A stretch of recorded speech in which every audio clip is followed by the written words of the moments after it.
When you do cell shading, you have to make selections all the time to do the flat colors. For example, let's do the color. Let's color the hair area, and you have to select the whole area with this all kinds of details on the edge. So if you try to do this with a lasso tool, and you have to be very careful about all the edges.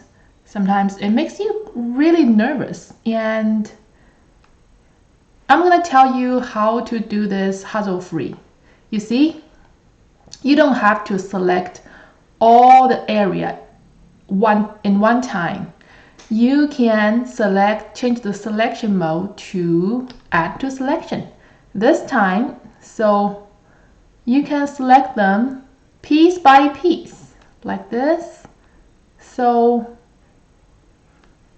you add a little bit to the selection each time, and it's okay to make mistakes. And if you leave a little bit area unselected, it just go over again and select them and add them to the selection. I feel this is quite a lifesaver when I find out this tip, and it makes my selection much more hassle-free.